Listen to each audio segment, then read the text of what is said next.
there we go. Hello. So, yeah, I want to do a video today about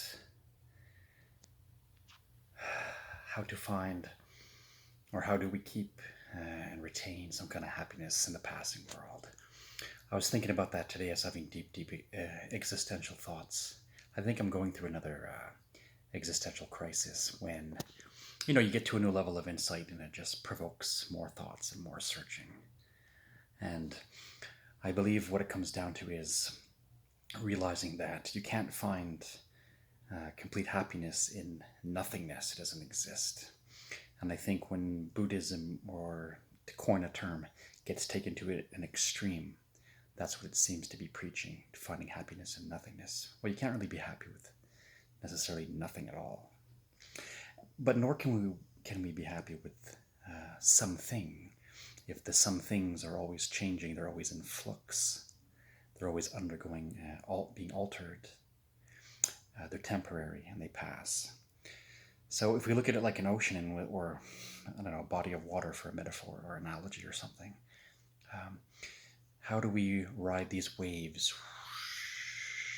and stay happy with that as if in the background and being happy to observe continual change and stay in that seat of deeper observation and sometimes integration with it when we can't just sit and do absolutely nothing. Oh, and the phone agrees. So how do we find ourselves with the capacity to hang on to a great level of peace and joy, or a nirvana or a Christ-like state, if everything around us is always changing? See, the phone was not on, now it's on. And in a second, it's gone.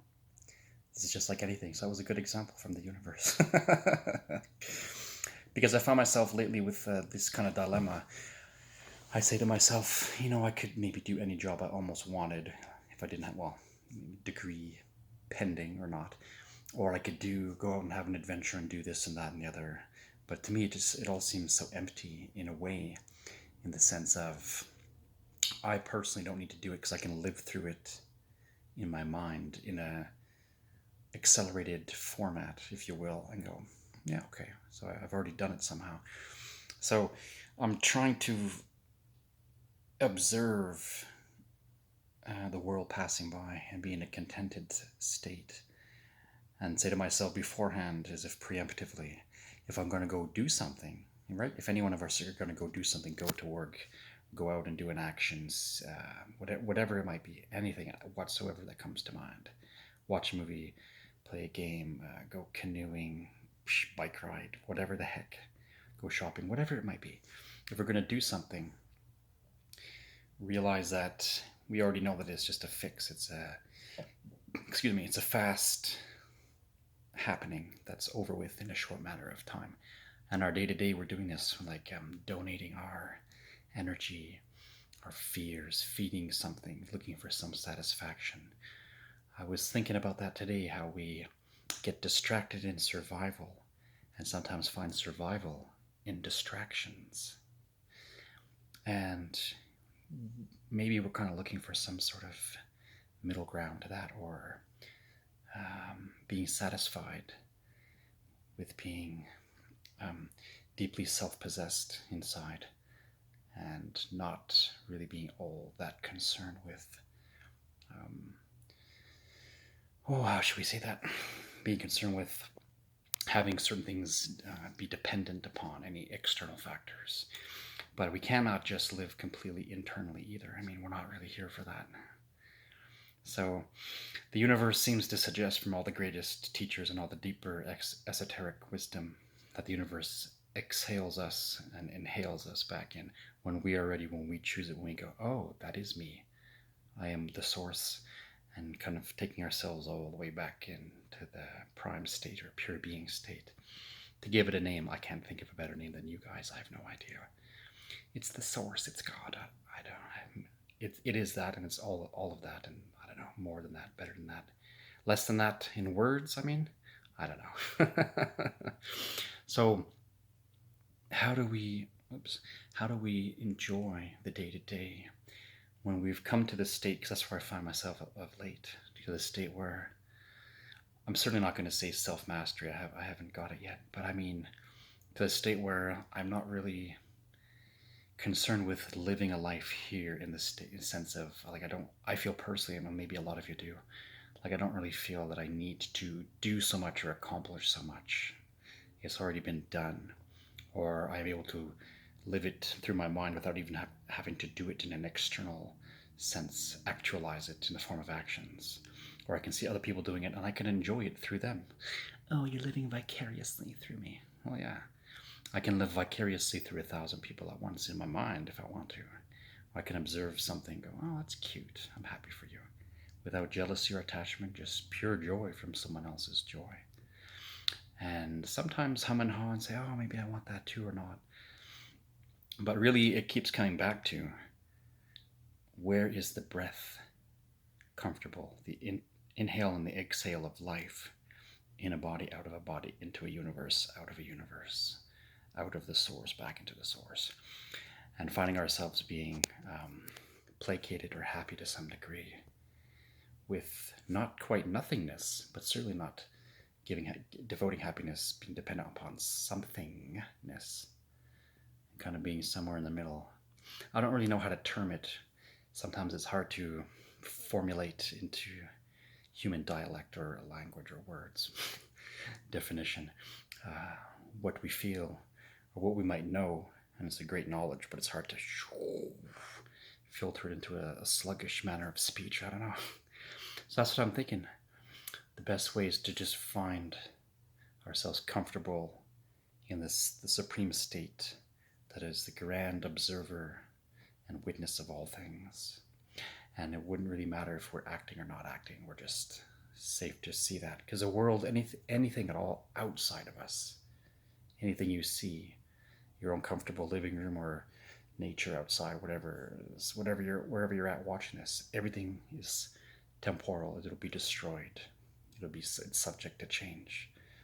And to realize that, and because we're trying to ground ourselves with something stable, we're trying to find something to latch onto to give us not just meaning, but some comfort, some security. But anything on the outside is changing.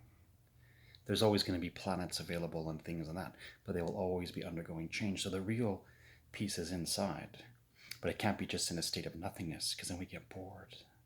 How do you be happy with eternal nothingness? Doesn't seem to be the case.